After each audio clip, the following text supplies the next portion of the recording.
एक आध दिन में पैसे मिल जाएंगे। तो मैंने आपसे कहा था मिफ्ता साहब को इन चीजों का इदराक ही नहीं है, इनको समझते ही नहीं है। आसानी से नहीं मिलेंगे पैसे, बिल्कुल कुछ रिकॉर्ड पर अंदरून खाना। और भी उसने कह दिया, वजीर आजम ने खुद कहा अगर और शरात आयद न की। भाई आप इनवाइट करते हैं शरात, और हद ये है कि वजीर आजम ने यह कहा कि जी मैं भीख मांगने के लिए नहीं गया था लेकिन मैंने मांगी।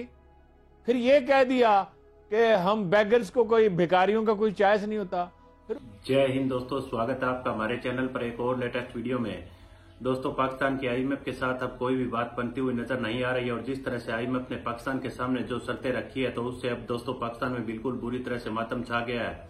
और दोस्तों आईएमएफ ने पाकिस्तान से यह कहा है कि चाइना के साथ जितने भी उन्होंने कर्ज के जितने भी पैसे लिए हैं उन सब का ब्यौरा आईएमएफ के सामने रखा जाएगा, और पाकिस्तान के जो डिफेंस बजट है उसमें भी कटौती की जाए। और दोस्तों आईएमएफ के कहने पर पाकिस्तान ने डीजल पेट्रोल के दाम तो बढ़ाए थे लेकिन उसमें काफी देरी कर दी। वही अब बहाना बनाकर आईएमएफ पाकिस्तान को जलील करने में लगा हुआ है। और अगर पाकिस्तान को आईएमएफ के पैसे नहीं मिलते हैं तो जो दूसरे देशों से पैसे लिए हैं उनमें भी शर्त यह रखी गई है कि अगर आईएमएफ के साथ पाकिस्तान की डील डन होती है तो यह पाकिस्तान पैसे रख पाएगा। तो दोस्तों अब जिस तरह से आईएमएफ के साथ पाकिस्तान का बात बनती हुई नजर नहीं आ रही है, तो इसके बाद पाकिस्तानी मीडिया में पूरी तरह से एक तरह मातम छाया हुआ है। अब आने वाले समय में देखिए किस तरह से पाकिस्तान इस सारे चुंगल से निकल पाएगा, और क्या चाइना एक बार फिर से पाकिस्तान की मदद करने के लिए आगे आएगा। दोस्तों अब लग रहा है कि पाकिस्तान में श्रीलंका से भी ज्यादा बदतर हालात होने वाले हैं। और दोस्तों पाकिस्तान जिस तरह से अब आए दिन कर्ज का कटोरा लेकर दूसरे देशों के पास जाता है, उस सब का पाकिस्तानी मीडिया देखिए किस तरह के इसका ठीकरा अमेरिका के सर फोड़ने की कोशिश कर रहा है। लेकिन यह दोस्तों पाकिस्तान की पिछले कुछ सालों की खुद की करनी धरनी है, और आज भी पाकिस्तान के पास कोई भी ऐसी पॉलिसी नहीं है कि जिसको लेकर वह पाकिस्तान इस कर्ज से निकलने की कोई भी कोशिश कर रहा हो। तो चलिए दोस्तों हम आपको दिखाते हैं पाकिस्तानी मीडिया के 2-3 अलग अलग वीडियो क्लिप। दोस्तों वीडियो को लाइक कीजिएगा, प्लीज हमारा चैनल सब्सक्राइब कीजिएगा। चलिए दोस्तों करते हैं वीडियो स्टार्ट। जय हिंद, वंदे मातरम। अक्सर तो 1% या इससे भी कम फर्क पड़ता है। अच्छा ठीक है। अरुण साहब, हर तकरीर में इमरान खान साहब आजकल तो वैसे वो सिंध की भी बात कर रहे हैं, कराची की भी बात कर रहे हैं, मगर श्रीलंका की सूरत हाल को वो पाकिस्तान के साथ इस तरह से जोड़ने की कोशिश करते हैं कि वहां पर भी वही सदर था जिस नौयत के लोग यहाँ पर हैं, जैसे आसिफ अली जरदारी हो गए, मियां नवाज साहब हो गए। एक तो इनका जिक्र करते फिर वो कहते हैं कि 1100 अरब रुपए इन दोनों खानदानों ने माफ कराए। क्या ये बात दुरुस्त है? ये दो अलग सवाल है ना। देखिए, एक तो जो श्रीलंका का मामला है उसकी रिजेम्बलेंस है पाकिस्तान से। पाकिस्तान के पास ज्यादा से ज्यादा 1.5-2 महीने के अपना ज़र मुबादला है इंपोर्ट का, और जो है $25 बिलियन आपको वापस करने हैं। सऊदी अरब, ये मैं आपको खबर बता रहा हूँ, ये कोई सुनी सुनाई खबर नहीं है। सऊदी अरब से फिर राब्ता किया है, फिर मिन्नत समाजत किया है, और अभी तक कोई जवाब वहां से नहीं आया। अच्छा। चीन ने आपको जो पैसे दे सकता था वो दे दिए, आईएमएफ नहीं दे रहा। राना सनाउल्लाह ने कह दिया कि जी हमने हर शर्त जो नहीं मानी जा सकती वो भी मान ली। उसकी वजह यह है, अमेरिका क्यों नाराज है? अमेरिका पाकिस्तान से नाराज है। यानी ये जो तासुर ये जो दिया जाता है ना कि इमरान खान से नाराज है, इमरान खान से तो है नाराज, ठीक है, इसलिए कि इमरान खान जिस लबो लहजे में बात करते थे, जो उनका रवैया, अमेरिकी मिलने के लिए आते थे उनसे, एम्बेसी का कोई आदमी आता, कई वाकयात का मुझे पता है, अब मौका नहीं है, फिर कभी बात करेंगे, तो वो लेक्चर आगे उन्हें सुनना पड़ता था। न्यूयॉर्क टाइम्स ने एक स्टोरी छापी थी, अभी वो अपोजिशन में थे, कि अमेरिकी वफद गया तो उसे एक लेक्चर सुनना पड़ा। वो अफगानिस्तान पे बहुत सख्त अमेरिकी पॉलिसी पे तनकीद करते थे, लेकिन अमेरिकी हुकूमत पाकिस्तानी कौम से नाराज है, और वो ये इल्जाम लगाते हैं कि तालिबान की इन्होंने मदद की। भाई आपकी इतनी बड़ी फौज और इतना असला और सारी दुनिया की आपको हमायत हासिल, और कितने बेशुमार मुल्कों की फौज थी, अगर आप नहीं लड़ सके तो हम आपको जीत के देते, यानी पाकिस्तानी फौज अंदर दाखिल हो जाती। तो वो पाकिस्तान को माफ अमेरिकी अब नहीं करेंगे, इल्ला ये कि आप उनकी हर बात माने, और हर बात तो ज़ाहिर मानी नहीं जा सकती। वो एक और बात भी कह रहे हैं उनके मीडिया में, उनके इंटेलेक्चुअल्स, थिंक टैंक्स, कि पाकिस्तान अपने एटम बम से नाजायज फायदा उठा रहा है। नाजायज फायदा क्या उठा रहा है पाकिस्तान? सही, पाकिस्तान अपने एटम बम से जायज फायदा उठा रहा है। सही, यानी बिल्कुल सरेंडर नहीं कर रहा। वैसे तो अब तकरीबन सरेंडर ही कर दिया, कश्मीर की कोई बात ही नहीं करता।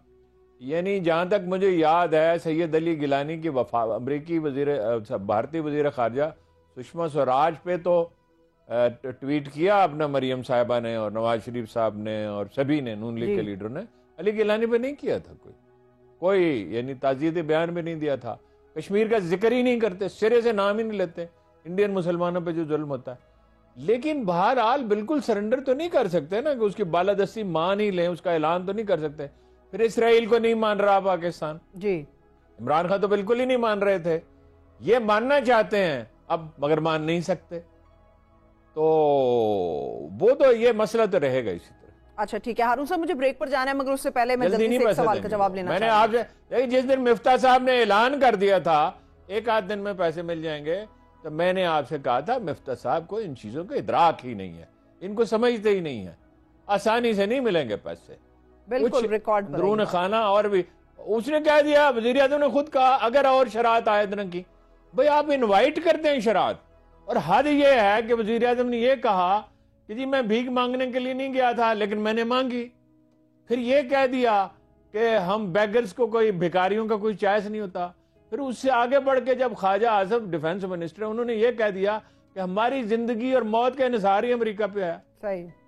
तो फिर इसके बाद जब आप इतनी कमजोरी जाहिर करेंगे तो आपको ब्लैकमेल तो किया जाएगा ना। ठीक है हारून साहब, ब्रेक की तरफ जाना है। पे जो है ना इसको छेड़ा है हारून साहब, अगर हम देखें कुछ अरसे में, तो उन्होंने जो एक बैरूनी साजिश का बयानिया अख्तियार किया है, उनके जिन लोगों ने उन्हें वोट दिया 2018 में, उन लोगों ने इसको आप यूं समझिए कि मिन्नो तस्लीम कर लिया। उसके बाद फिर जब वो खुददारी की बात करते हैं, जब अपनी कौमी अना की बात करते हैं, और फिर आप देखिए कि मसलन जो बाइडन का फोन, मसलन मुझे ये बात टाउनशिप में एक नौजवान ने कही, और आपके लिए भी इंटरेस्टिंग बात होगी कि जो बाइडन का फोन नहीं आया और पाकिस्तान के अंदर क्या पाकिस्तान के बाहर भी एक मजाक बना रहा। तो मुझे एक नौजवान ने कहा, उसने कहा कि जनाब ये देखें कि पाकिस्तान जैसा इंपॉर्टेंट मुल्क है, उसका वजीर आजम है, और उसको अगर जो बाइडन फोन नहीं करता तो उसका मतलब है जो बाइडन हमसे ताल्लुकात नहीं रखना चाहता, अगर वो ऐसा करता है तो हम भी उससे ताल्लुकात। अब आप ये देखिए कि जो यानी उन्हीं सिक्कों में वापसी का जो मामला है होता है, जिसे paying in the same coins वाली बात है, कि इमरान खान ने जब ये नारा लगाया कि भाई कौमी हाकमियत और कौमी सालमियत उसी सूरत में मुमकिन है जब आप खुद को बैरून सराहत से आजाद करते हैं, तो ये नीचे भी रिवर्बरेट कर रहा है, इसकी बाज़गश्त आपको बाजारों में गलियों में सुनाई देती है। तो ऐसी सिचुएशन में आप देख लीजिए कि इस वक्त जब ये फिर 20 सीटों का इलेक्शन हो रहा है, और इस इलेक्शन में इमरान खान अपना बयानिया बनाने में अगर वो कामयाब हो जाते हैं, तो फिर ये बात सेफली कही जा सकती है कि उनका ये नैरेटिव जो है वो फिर अगले इलेक्शन तक भी चलता रहेगा। ठीक। अच्छा, दो सूरतें हो सकती हैं। एक तो ये है ना कि वो कोई धांधली ना हो। मेरी मालूमात तो ये हैं कि रब्ता भी उनसे किया गया, उनको यकीन भी दिलाने की कोशिश की गई है, ईद की मुबारकबाद भी दी गई है, लेकिन जाहिर है नून लीग ये तो हो नहीं सकता, हुकूमत में भी हो और मौका भी हो धांधली करने का जितना मुमकिन है, और वो ना करे इसलिए कि उनकी भी सर्वाइव, दोनों के लिए जिंदगी मौत का मसला है।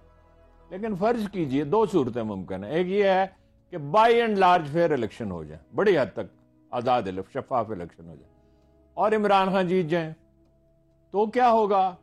ये बड़ा जरा सवाल जो है पेचीदा है थोड़ा सा, थोड़ा वक्त भी लगेगा शायद आपको जवाब देने में। दूसरी ये है कि धांधली हो जाए, धांधली का तासुर गहरा हो जाए, जो वो आसान होगा उनके लिए करना। तो क्या इसके नतीजे में कबल अज वक्त इलेक्शन के लिए माहौल साजगार कर सकते हैं? इमरान खान इतना दबाव डाल सकते हैं? हारून साहब, पहली बात, जब आप जो कह रहे हैं ना मफरूजा कायम करने के लिए, तो मफरूजा कायम उस वक्त होता जब कोई खास इक़दामात ना लिए जा चुके होते। जब इक़दामात लिए जा चुके होते तो फिर मफरूजा कायम नहीं होता, फिर तकरीबन यकीन की हद तक की बात की जा सकती है। अगर इमरान खान के साथ जो धांधली की आप बात कर रहे हैं, तो वो धांधली हो चुकी है, उसका कम से कम एक हिस्सा हो चुका है। वो इस तरह के वो 5 लोग जिन्होंने डिफेक्ट किया था और अपनी सीटें उनसे इलेक्शन कमीशन ने उनको डीनोटिफाई कर दिया था, फिर पाकिस्तान तहरीके इंसाफ की फहरिस्तों में शामिल अगले लोगों को वो सीटें देने की बजाय ये कहा गया कि 17 जुलाई के इलेक्शन के बाद ये सीटें डिसाइड हो।